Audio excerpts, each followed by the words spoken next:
notre Dieu soit glorifié. Bonjour à tous. Bonjour. Comment allez-vous? Ça va. Le froid vous crispe un peu. Je sens que vous êtes très crispés. Mais en même temps, n'est-ce pas, je crois que Dieu est celui qui vous donne la joie ce matin. Amen. Alléluia. Amen. Quand je vous regarde, je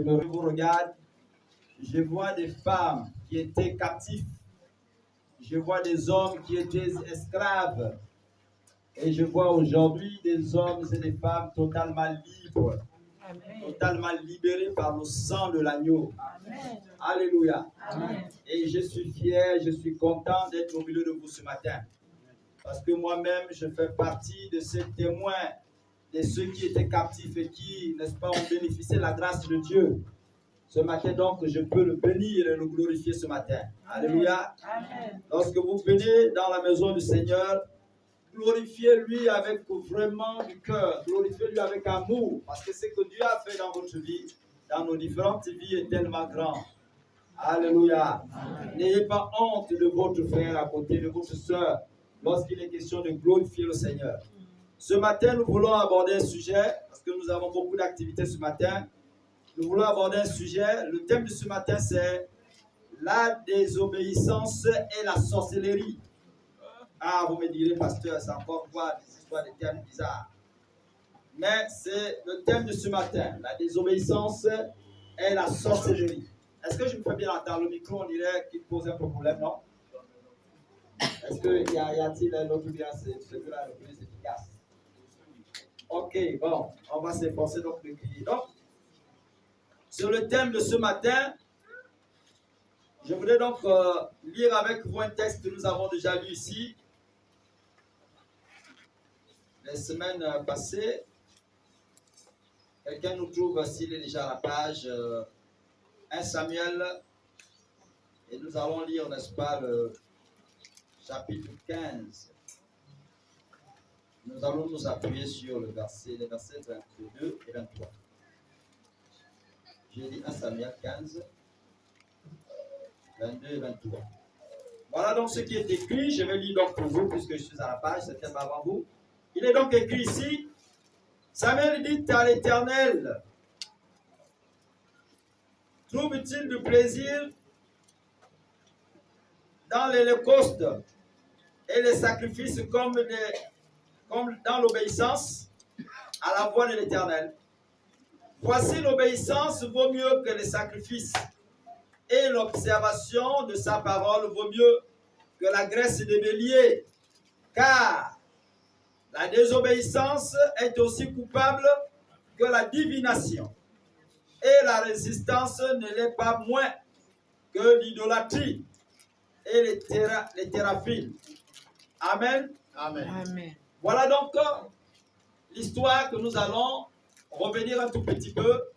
Vous savez que la parole de Dieu, comme il est écrit, est un couteau à double tranchant. Les richesses qui s'y trouvent sont tellement innombrables que lorsque vous lisez un verset aujourd'hui, vous avez l'impression de l'avoir totalement compris. Et quand vous le relisez demain, vous avez l'impression que vous ne l'avez pas encore compris dans un autre pan. Alléluia. Et donc Dieu nous a donné encore l'occasion, en lisant, en relisant ce texte, n'est-ce pas, de comprendre une des richesses cachées, n'est-ce pas, de ce message.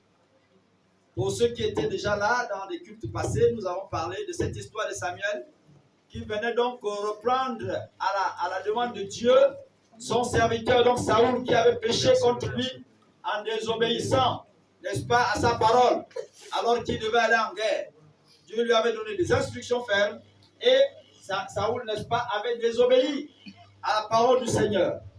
Et c'est donc là que Samuel, n'est-ce pas, va venir conclure sa réprimande, n'est-ce pas, avec ce texte-là. Alors, lorsque nous regardons un peu ce texte, je me suis posé moi-même la question de savoir comment un homme de la trempe de Samuel, un homme qui recevait directement la part de Dieu, un homme qui était directement lié, connecté au Seigneur, puisse venir, n'est-ce pas, faire de telles déclarations. Comment est-ce possible que Samuel ait pu, n'est-ce pas, énoncer une telle parole? Il nous dit que la désobéissance En d'autres termes, désobéir à Dieu, c'est comme faire, n'est-ce pas, de la sorcellerie. Parce que lorsque l'on prend les termes comme la divination, n'est-ce pas, dans les textes originaux, ça, je vais vous passer un peu tous les commentaires de tout ça là, en hébreu, autre et tout. Mais ça veut simplement dire, n'est-ce pas, que vous pratiquez de la sorcellerie. Alléluia. Amen.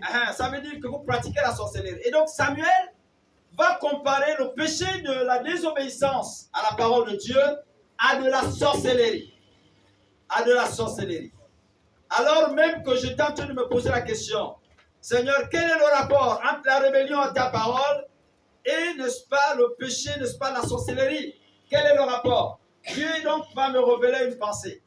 Il dit, si tu prends dans ton entreprise, c'est-à-dire tu crées une entreprise, et que tu prends dans ton entreprise un monsieur qui est chômeur, il a certainement ses diplômes, mais il est chômeur, il passe des moments difficiles avec sa famille, et que tu lui donnes un emploi. De cet emploi, il est donc suffisamment payé, pour ne pas dire il est très bien payé, et que en retour, le monsieur que tu as sorti donc de cette forme de pauvreté va, n'est-ce pas, se mettre à te voler, donc à voler ton entreprise. Il vole l'argent, il vole du matériel, et en fait, il met l'entreprise en ruine. Est-ce que tu ne trouves pas, Serge, que ça s'appelle de la sorcellerie? J'ai dit, mais si. Et là, il dit ça en est de même pour le chrétien. C'est-à-dire que l'homme que Dieu a lavé, l'homme que Dieu a changé, l'homme que Dieu a ramassé dans les poubelles, qu'il a véritablement transformé. Il en est de même pour cet homme-là, à qui Dieu a tout donné, à qui Dieu, n'est-ce pas, a apporté, n'est-ce pas, des transformations. Celui-là même, qui n'espérait pas être ce qu'il est aujourd'hui, n'est-ce pas, il en est de même pour lui-là, qui après avoir été sauvé, après avoir été changé, va décider de désobéir au Seigneur. Il est en train de faire ce qu'on appelle de la sorcellerie. Parce que la valeur que tu as aujourd'hui, c'est-à-dire que si les hommes que vous voyez, les femmes que vous êtes en train de voir, peuvent vous admirer, vous apprécier les valeurs que vous avez, c'est simplement parce que Dieu les a mises en vous. Amen. Alléluia. Amen. Et donc, lorsque vous prenez ces valeurs et que vous les mettez au service du diable, pour servir le diable avec ça, vous faites pur et simplement de la sorcellerie. Est-ce que vous comprenez pourquoi la sorcellerie et la désobéissance sont désormais frères et sœurs? Alléluia. Amen. Et donc c'est ce que Samuel est en train de dire ici. Samuel, je reprends ce texte, je vais le lire encore. Samuel dit, l'Éternel trouve-t-il du plaisir dans l'holocauste et les sacrifices comme dans l'obéissance à la voix de l'Éternel? Voici l'obéissance vaut mieux que les sacrifices et l'observation de sa parole vaut mieux que la graisse des béliers. Il dit, Saoul, Dieu ne t'a pas appelé pour l'offrir les graisses des béliers. Si Dieu t'a placé là, c'est pour que tu obéisses à ses recommandations. Amen. Si Dieu t'a changé, toi chrétien, c'est pour que tu restes et que tu demeures à obéir à sa parole. Ce n'est pas pour que tu fasses ce que tu veux dans ce que lui t'a appelé à faire. Ce n'est pas ça. C'est pourquoi il dit l'obéissance vaut mieux que les sacrifices que tu vas offrir. Amen. Tu as beau donner les trésors, tu as beau donner tout ce que tu veux donner, mais tant que tu n'obéis pas à la parole de Dieu, tant que tu ne fais pas ce pourquoi Dieu t'a appelé, n'est-ce pas, à exister en tant que chrétien, tu es dans la sorcellerie. Alléluia. Amen. Si ça fait mal à quelqu'un, dis bien Amen. Amen. Parce que c'est en reconnaissant ces efforts, ces péchés, que Dieu vous sortira, n'est-ce pas, de cette difficulté. Amen. Donc, n'ayez pas honte de dire Amen. Je vous ai dit moi-même, il m'arrive encore d'être rebelle. Il y a des moments où j'ai désobéi à la parole de Dieu. C'est quand je m'avais un peu plus de oh Seigneur, j'ai désobéi. Quand Dieu me reprend, parce que ces textes que nous venons vous lire là, on ne les lit pas seulement pour vous. Il y a des moments où quand Dieu se rend compte que nous-mêmes nous sommes en erreur, il nous amène à lire ces textes-là. Et c'est quand nous-mêmes nous on a compris nos erreurs-là qu'on vient vous partager ces enseignements. Amen. Est-ce que vous comprenez? Donc ça ne s'adresse pas d'abord à vous. C'est parce que moi-même j'ai d'abord été attaqué à la maison. Il colle, Serge. Il dit, ah Seigneur, toi aussi. Et il dit, enseigne ça à mon peuple. Comme tu as compris là, enseigne ça à mon peuple. Alléluia. Amen. C'est pourquoi nous venons vous les partager. Pour que vous ne demeurez pas aussi dans l'ignorance. La Bible déclare que mon peuple périt. Le peuple meurt faute de connaissance. L'ignorance donc est une maladie grave qui est aveugle, qui détruit les nations. Alléluia. Amen. Et donc, Samuel, n'est-ce pas, va faire cette déclaration. Et il ajoute, car la désobéissance est aussi coupable que la divination. La désobéissance est aussi coupable que la divination. C'est-à-dire que si tu demeures dans la désobéissance de la parole de Dieu, tu es comme celui-là qui fait de la sorcellerie. Il dit, vous êtes pareil. Il dit, c'est aussi coupable que la divination. C'est-à-dire qu'aller chez un ganga, aller chez je ne sais pas quoi, aller pratiquer des œuvres de sorcellerie, etc., etc. Il dit, vous êtes tous coupables de la même manière. Il n'y a pas de différence à ce niveau. Alléluia. Amen. Je me rends compte qu'en sautant trop, la chair bouge beaucoup. Hein? Je vais éviter de sauter. Donc, bien aimé, nous pouvons comprendre la dangerosité, n'est-ce pas, ou encore le danger de la désobéissance à la parole de Dieu. Lorsque le chrétien, un chrétien, désobéit à la parole de Dieu, il n'est pas éloigné de celui qui fait la sorcellerie. Bon, même si me direz-vous, mais pasteur, un chrétien normalement ne fait pas la sorcellerie. Oui, c'est vrai. Normalement, le chrétien ne fait pas de la sorcellerie. Parce que ce n'est pas ce à quoi Dieu nous a appelés. Alléluia. Amen. La Bible dit de nous, déclare que le chrétien, c'est un homme de lumière. C'est quelqu'un qui vit dans la lumière. Il ne vit pas dans les ténèbres. Amen. Or, la divination, ce sont les œuvres des ténèbres. Les œuvres de ceux-là qui sont restés, n'est-ce pas, dans le monde. Ça, c'est leur part. Nous, on n'a pas cette part-là. Notre part, c'est le soleil, c'est la lumière. Alléluia. Amen. Nous ne sommes plus là-bas, dans les ténèbres. Mais cependant, nous pratiquons encore cette forme de sorcellerie inconsciente.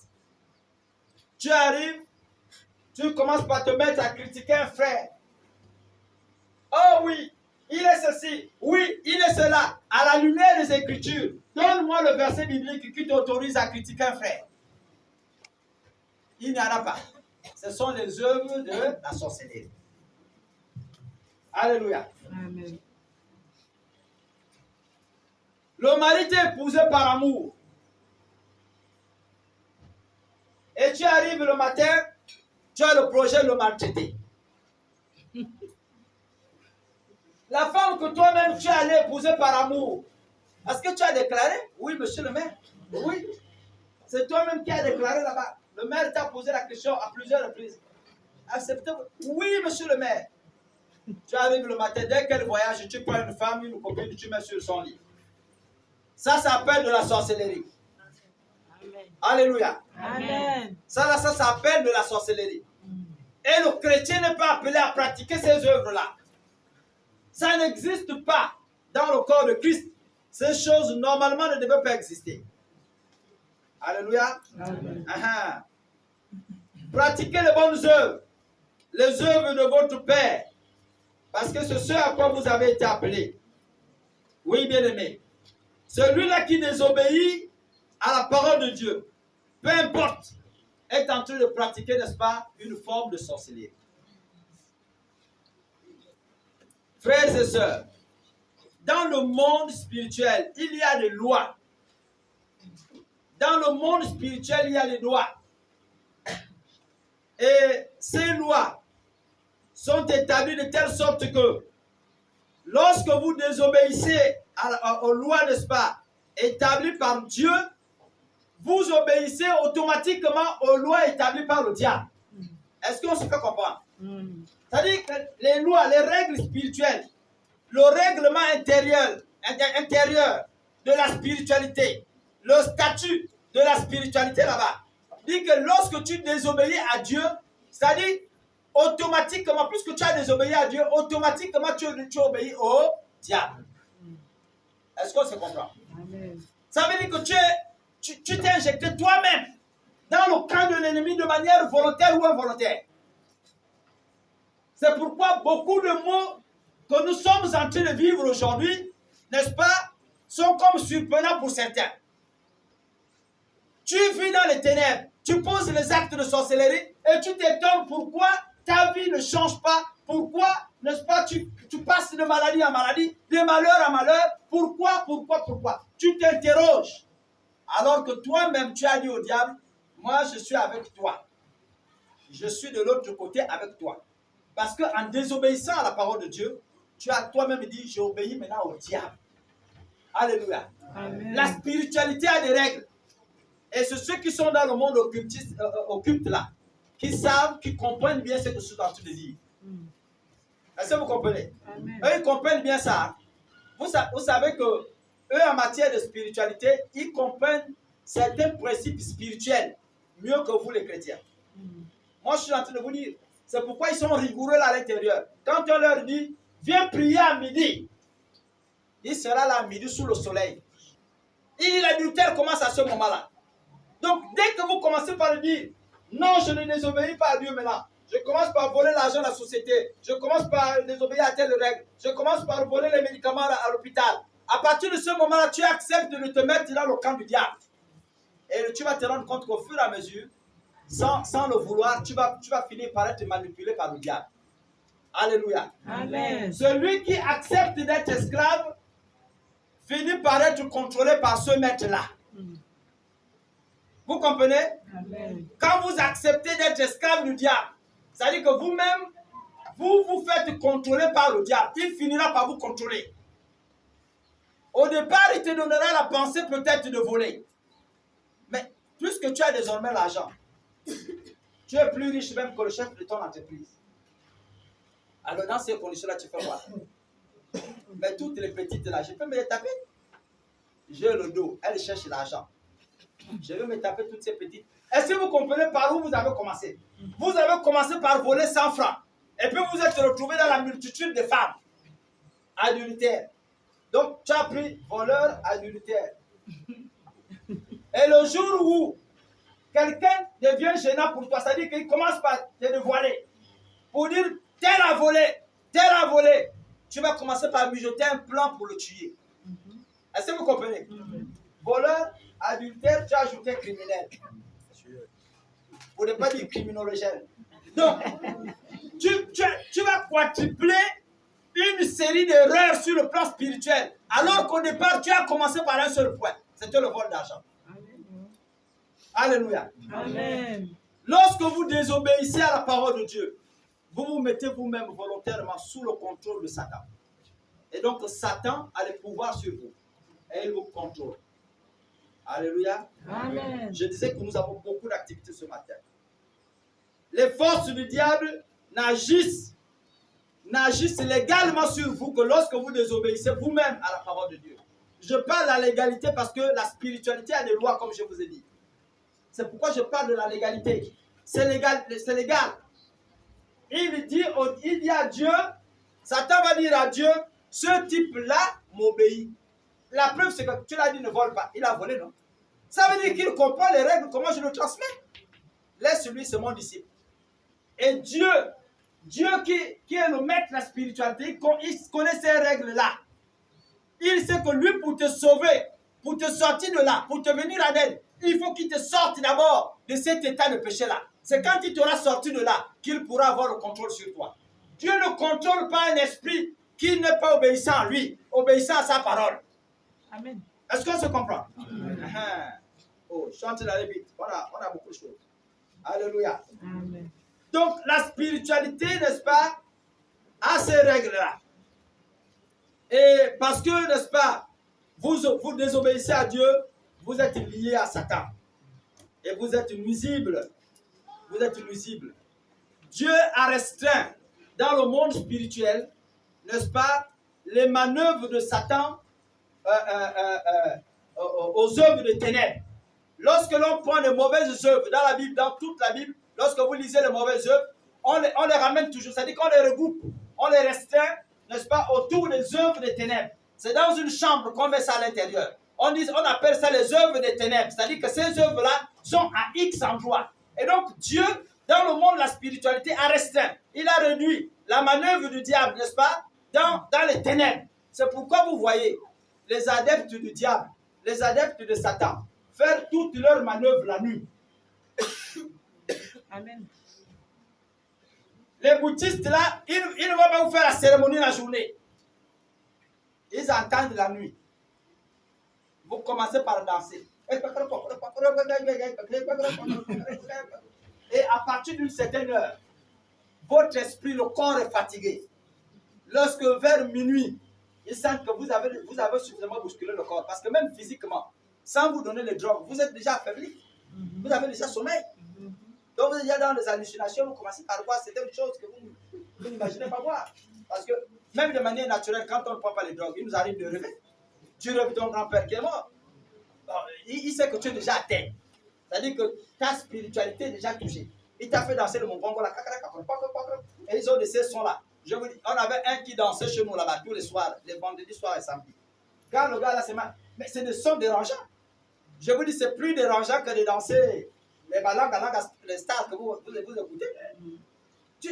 C'est-à-dire que les bois là, donc les bois là, ont un niveau de dérangement incroyable comme ça. Et ils sont là avec ça toute la nuit. Et ils vous prennent comme ça, c'est à partir de 1 heure qu'ils vont venir te donner la pilule. La pilule qui te renverse. Papa, prends ça. Dès que tu manges, c'est fini. Tu tombes là-bas, tu commences par voir les grands-pères qui sont morts. Tu vois là, tu es rentré dans la spiritualité. Mais ces choses-là, ils ne font ça que la nuit. Vous allez prendre tous les occultistes là, francs-maçons, rosicruciens, bana, banjobistes. Leur travail là ne se limite qu'à la nuit. Ils ne le font pas le jour comme nous faisons le culte en pleine journée. Soyez donc fiers de présenter un Jésus de lumière au monde. Amen. Alléluia. Amen. Vous n'avez pas honte de le faire parce que votre Dieu ne cache rien à personne. Amen. Ce qu'il présente au monde, c'est le bien. Il ne présente pas le mal. C'est pourquoi lorsque nous prêchons l'évangile, nous n'avons pas honte de le faire comme disait Paul. Amen. Parce que c'est la puissance qui libère. Alléluia. Amen. Et ils vont faire ce travail-là la nuit. Parce qu'ils savent que ce qu'ils font, les œuvres qu'ils sont en train de faire là, ont été restreintes par Dieu dans le monde des ténèbres, dans une chambre. Ça a été restreint par Dieu. Leur monde spirituel ne se limite qu'à la chambre noire. Ils ne peuvent pas franchir ça. Et donc, vous, quand vous quittez, vous les enfants de lumière, quand vous décidez de désobéir à Dieu, vous entrez vous-même volontairement dans le noir, dans cette chambre-là. Et c'est là-bas que le diable vous dit, plus que toi-même tu es venu, je vais avoir le contrôle sur toi. Alléluia. Amen. La spiritualité a des règles. Et si vous n'obéissez pas à ces règles-là, bien-aimés, soyez-en sûrs que vous en serez soit bénéficiaire ou vous en serez, n'est-ce pas, déficitaire. Dieu frappe celui qui désobéit. Alléluia. Amen. Et le diable s'empare de celui qui désobéit à la parole du Seigneur. Que Dieu vous aide ce matin, qu'il nous aide tous. Amen. Qu'il nous aide tous à quitter le monde des ténèbres, parce que ce n'est pas un monde qui nous appartient. Le diable a érigé 90% de son territoire ou encore de ses manœuvres dans les ténèbres. Nous, ce n'est pas le cas. Nous faisons le 100% de nos activités dans le monde de lumière. Ce sont eux encore qui font semblant de nous copier. Et c'est le missionnaire qui disait, dimanche dernier, il dit, écoute, au lieu de perdre le monde des ténèbres, perdre, n'est-ce pas, le royaume des cieux, autant prendre une décision. Si tu as décidé de servir le diable, serre-lui à fond. Ne fais pas semblant. Alléluia. Amen. De cette manière-là, le diable aussi te bénira. Après, tu subiras les conséquences, c'est naturel. Alléluia. Amen. Mais le diable aussi te bénira là-dedans. Tu sortiras avec les écorchures. Si tu as la grâce, hein, tu sors avec les écorchures. Donc, si tu n'as pas la grâce, ce n'est pas un problème. Il y a encore de la place pour chacun d'entre nous. S'il manque la place, il y a encore la place à Yéni. Là-bas, c'est vers chez moi. Je suis de Bitono, de Jackie. Donc, là-bas, nous, on est trop généreux. On reçoit encore du monde. Alléluia. Si vous demandez à Baoumou, on vous dit non, nous, on est généreux là-bas. On reçoit du monde. Donc, n'ayez pas peur. Amen, frère. Alléluia. Amen. Je vais lire avec vous Romains 6, 16. Si quelqu'un aussi à la page avant, je peux le lire.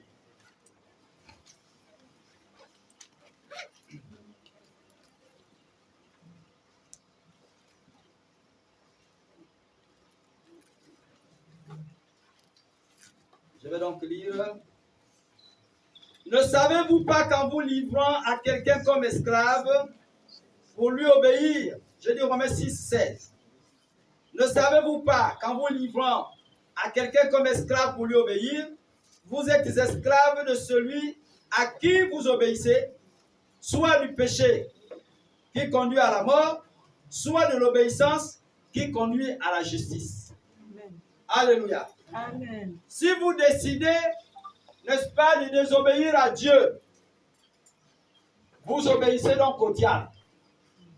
Et la Bible déclare que dans ce contexte-là, vous devenez soit l'esclave de Jésus, donc vous le servez, soit vous devenez l'esclave du diable et vous le servez également. Alléluia. Amen. Donc c'est en obéissant à un maître que vous devenez son esclave, que vous faites exactement ce pourquoi il vous a appelé. Et donc, si tu désobéis à Jésus, sache-le, tu seras donc l'esclave du diable. Et ne sois pas surpris, bien-aimé, que le diable ait le contrôle sur ta vie. Alléluia. Amen. Ne sois pas surpris que le diable ait le contrôle sur ta vie. Ce matin, je voudrais te dire une chose.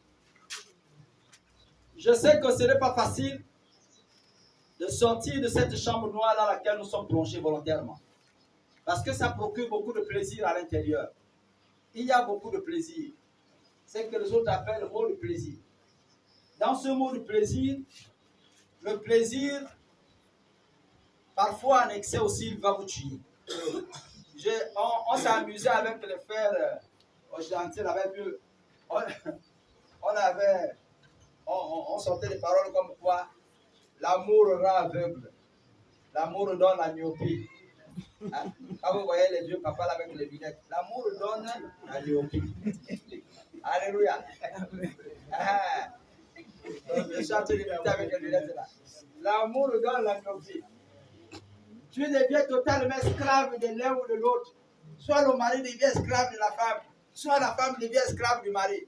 Et les parents qui sont à côté, l'enfant là, on a mangé, à moi, alléluia. C'est nous le baoum, on a dit, il va manger, on l'a arraché le cœur, l'enfant là, depuis plus.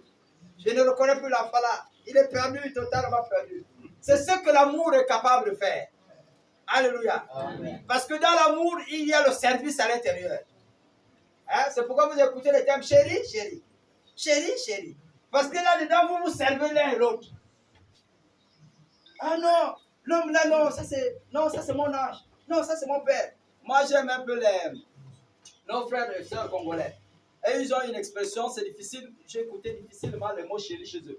Et c'est toujours papa yaya. Papa yaya. Papa yaya. Ça dit, pour eux, tu places l'autre au-dessus de toi. C'est la force supérieure. Alléluia. Il faut obéir vraiment à celui-là qui est là, que Dieu t'a donné là. C'est un trésor. Alléluia. Parce que chez nous, tu fais fier. Ah, on dit ça, toi, c'est qui? On ne blague pas avec ça. Alléluia. Je ne blague pas avec ça. Donc, ça, c'est où vous décidez d'aimer Dieu, de le servir. C'est où vous désobéissez à Dieu. Et à ce moment, le diable sera, n'est-ce pas, votre maître, il va vous contrôler. Bien-aimés frères, ce matin, je voudrais t'inviter à regarder la liberté que t'offre le Seigneur. Regarde la liberté que Dieu t'offre. Dieu te donne l'occasion d'être libre ce matin. Il te donne l'occasion et profite-en de cette occasion. La Bible déclare dans Jacques 4, le verset 6 et 7, que résistez au diable et le diable fuira loin de vous. Alléluia. Amen. Obéissez donc à la parole du Seigneur. Obéissez donc à la parole du Seigneur. C'est pour vous, n'est-ce pas, une manière farouche de résister au diable. Si le diable vous dit, allons tuer, et que tu obéis à la parole de Dieu qui déclare, il est écrit, tu ne tueras point. Tu es en train de résister au diable. Et quand le diable ne trouvera plus sa place dans ta vie, parce que tu ne fais plus sa volonté, alors il fuira loin de toi. C'est ce que déclare la parole de Dieu. Amen. Que l'Éternel Dieu vous bénisse. Amen. Et qu'il bénisse sa parole. Amen.